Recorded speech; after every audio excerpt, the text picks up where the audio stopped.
RTI Live News. Ask for right. Welcome to RTI Live News. Vikarabad జిల్లా పరిగి నియోజకవర్గ కేంద్రంలోని శ్రీ లక్ష్మీ వెంకటేశ్వర కళ్యాణ మండపంలో 12 అక్టోబర్ 2025 ఆదివారం తెలంగాణ రజక రిజర్వేషన్ సమితి పరిగి నియోజకవర్గ అధ్యక్షులు యాదయ్య, పరిగి మండల అధ్యక్షులు జగన్ అధ్యక్షతన ఏర్పాటు చేసిన నియోజకవర్గ ముఖ్య నాయకుల సమావేశానికి రాష్ట్ర అధ్యక్షులు గోపి రజక, జిల్లా సీనియర్ నాయకులు ముద్గుల్, చిట్యంపల్లి రాములు, ఉమ్మెంతల్ కృష్ణ, జిల్లా అధ్యక్షులు రవీందర్, జిల్లా గౌరవ అధ్యక్షులు మొగులయ్య, జిల్లా ప్రధాన కార్యదర్శి మోత్కూరు వెంకటేష్ ముఖ్య అతిథులుగా హాజరయ్యారు. ఈ కార్యక్రమంలో జిల్లా నాయకులు బస్వాపురం చెన్నకేశవులు, సాయి, గొట్టెముక్కల, పూడూరు మండల అధ్యక్షులు వీరన్న, ప్రధాన కార్యదర్శి శ్రీనయ్య, బోరాంస్పేట మండల అధ్యక్షులు శ్రీనివాస్, పెద్దలాల్ సంతోష్, పరిగి మరియు గోపాల్ కులకచర్ల తదితరులు పాల్గొన్నారు. మన గోపి రాష్ట్ర అధ్యక్షుడు మన 30 జిల్లాల వికారాబాద్ జిల్లాలోకి వెళ్ళి పుట్టిన పెరిగి మన కోడంగల్కి వెళ్ళి ఏదో పేరు కాంచి గోపాలయ్య రాష్ట్రమంతటా తిరుగుతున్నాడంటే ఎంతో మనం అందరం చాలా గర్వపడాలి. ఎందుకంటే వికారాబాద్ జిల్లాలో ఎవరైనా తిరుగుతున్నారు అనేది కూడా తెలియదు. వికారాబాద్ జిల్లాలోకి వెళ్ళి ఆయన బయటికి వెళ్ళి తిరుగుతున్నాడంటే అందరు వికారాబాద్ 34 జిల్లాలలో అందరూ పరిచయం ఉండి వికారాబాద్ జిల్లాలో ఉన్న నాయకులకు కానీ ఉన్న పెద్ద మనుషులకు కానీ వికారాబాద్ మన పరిగి, కొడంగల్, తాండూర్, వికారాబాద్ 4 కాన్స్టిట్యూన్సీలలో మనోళ్ళం కూడా అందరు కలిసి మన రజక సంఘం ఎస్సీ సాధన కోసం పోరాడుతున్న ఒక గట్టితనం అనేది అన్ని జాగాలో పోరాడుతున్నాడు. కాబట్టి మనం కూడా వికారాబాద్ జిల్లాలో ఉన్న రజకులమంతా ఏకతాటిగా ఒకతాటిగా అందరం ఒకతానికి వచ్చి దీన్ని అందరం కూడా విజయవంతం ఆయనకు సహకరించి గట్టితనం చేయాలని మన వికారాబాద్ జిల్లాలో ఉన్న లీడర్లకు కానీ మన రజక సంఘం లీడర్లకు అందరు కూడా ఎందుకు చెప్పుకోవడం జరుగుతుంది, గోపన్న నన్ను పిలవడం, ఆయనకు నేను గౌరవం ఇవ్వడం. ఎందుకంటే మన జాతిలో ఒక మనిషి ముంగలు పోతున్నాడంటే వెనుకకు గుంజే అలవాటు బంద్ చేసుకోవాలి. ఎవరమైనా సరే ముందుకు పోయి సహకరించి ఆయన ఎంత ముందుకు వెళ్తే ఆయనకు అంత సహకరియాలి. సహకరిస్తేనే ఇవాళ మన బ్రతకులమంతా బాగుపడతాం.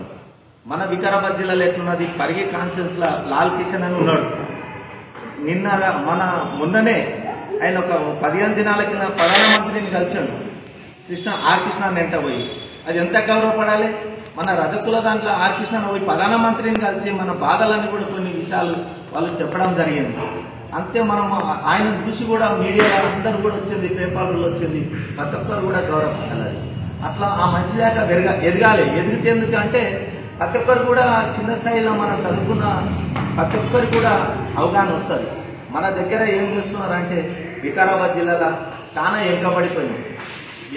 ఎంత అంటే అంత వెనుకబడిపోయినాం. అందుకే గోపాలకు ఒకటేం ఆలోచన చేసామంటే ఆయన ఇలా లేక కలిసి మాట్లాడదామన్న ఒక విషయం మన వికారాబాద్ జిల్లాలో అన్నందుకు ప్రతి ఒక్కరు కూడా కోడంగల్లో ఉన్న మా రజకులకు అందరు కూడా నేను ఒకటే విన్నపం, అందరం ఏకతాటి అయ్యి ఒక తాటి మీదకి వచ్చి వికారాబాద్ కానీ కోడంగల్ కానీ మనం అందరం కలిసి కూడా ఒకటే తాటి మీద పోదాముండి ఒక తాటి మీద కలిసి నడుచుకుందామండి. ఒక బాట మీద పోతే అందరికీ బాగుంటుందని మనం చూసి వికారాబాద్ జిల్లాలో ఉన్న మన పరిగిలో ఉన్న కాన్స్టిట్యూన్సీలో ఉన్న రామ్లన్న కానీ అంజనేయులు కానీ మన పరిగి కాన్స్టిట్యూన్సీలో వికారాబాద్లో ఉన్న సత్య కానీ తాండూరులో కృష్ణ కానీ అందరం కలిసి కూడా ఎవరికి కానీ ఎవరు ముందుకు పోతే వాళ్ళకి సహకరించి మనం బలం కూర్చాలి. కానీ ఆయనేం చేస్తాడు ఈయనేం చేస్తాడు అనేది అది అటువంటి మానుకోవాలని చెప్పి ప్రతి ఒక్కరు కూడా విజ్ఞప్తి చేస్తున్నాం. ఎందుకంటే ఒకరికొకరము ఆయనేం చేస్తాడు ఈయనేం చేస్తాడు అంటే అందరూ ఒక ఎస్సీల దాంట్లో అందరు ఏకమైతే ఒకటే అందరు కలిసి సపోర్ట్ చేస్తారు. ఇక ఎస్టీల దాంట్లో అందరు కలిసి ఇలా సపోర్ట్ చేస్తున్నారు. మన బీసీల దాంట్లో అంటే కూడా బీసీ ముద్రాల దాంట్లో ఒకటే సపోర్ట్ చేస్తున్నారు. మొన్న కూడా మనం ఏం చేసాం, ఇంతమంది వికారాబాద్ జిల్లాలో ఎవరు కూడా చేయని పని మన దారుడు లక్ష్మయ్యతోని బీసీ ఏలంటే మనకి ఎవ్వరు కూడా ఉద్యోగాలు ఇవ్వలేవు.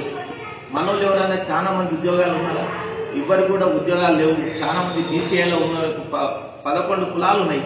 అందులో కూడా మనకు రిజర్వేషన్లు చట్టసభలో కల్పించాలని మనం మొన్న 40% రిజర్వేషన్లో కూడా మనోళ్ళు కేసేయడం జరిగింది. కేసేస్తే ఏమైంది, దాంట్లో వీళ్ళకు కూడా చట్టసభలో వాళ్ళకు కూడా హక్కు కల్పించాలి, వాళ్ళకి కింది స్థాయిలో ఉన్నారని చెప్పి అక్కడ కోర్టులో కూడా వాదనలు జరిగినందుకు అప్పుడే ఆ కోర్టులో ఏమైందంటే ఇమీడియట్ గా దాన్ని ఇంజక్షన్ ఆర్డర్ ఇవ్వడం జరిగింది. ఓటు ఎలక్షన్ దాని గురించి. అయితే మనం అడగకపోతే అమ్మ కూడా ఆకలి అయితే మనం అమ్మ నీళ్ళు అంటేనే నీళ్ళు ఇస్తుంది, ఆకలి అంటే అన్నం పెడుతుంది. మనం అందరం ఒక పోరాటం చేస్తున్నాం, ఎస్సీ సాధన కోసం బాగా గట్టి పోరాటం చేస్తున్నాడు. మన ఎస్సీ జాబితాలో చేరిస్తే మాకు అనుకూలమవుతుంది, మాకందరికి మా కింది స్థాయి పిల్లలకి అందరికి ఉద్యోగాలు వస్తాయి అని కూడా మాకు అందరికీ చాలా గౌరవపడుతున్నాము.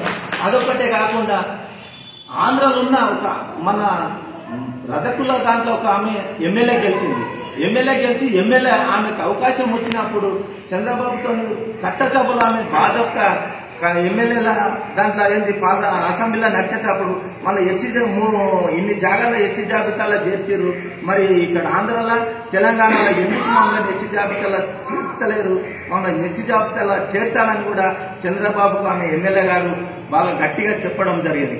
ఆమెకు కూడా ధన్యవాదాలు తెలుపుతూ మన వికారాబాద్ జిల్లాలో మన సీఎం ఉన్నాడు, మన స్పీకర్ ఉన్నాడు, మనలో కూడా ఎస్సీ జాబితాలో చేర్చాలని వీళ్ళు గట్టిగా మనం కూడా ఒక మెమరాండం ఇచ్చి వాళ్ళని బాగా టైట్ చేస్తే వాళ్ళు కూడా మన ఎస్సీ జాబితాలో చేరిస్తే మనలకు కూడా చాలా మందికి అవకాశాలు వస్తాయి. ఈ సర్పంచ్లు కానీ, ఎంపీటీసీలు కానీ, మన సొసైటీ డైరెక్టర్లకు కానీ ఏ దానికైనా అవకాశం వచ్చినప్పుడు మనోళ్ళు ఇవ్వడానికి చాలా ముందుకు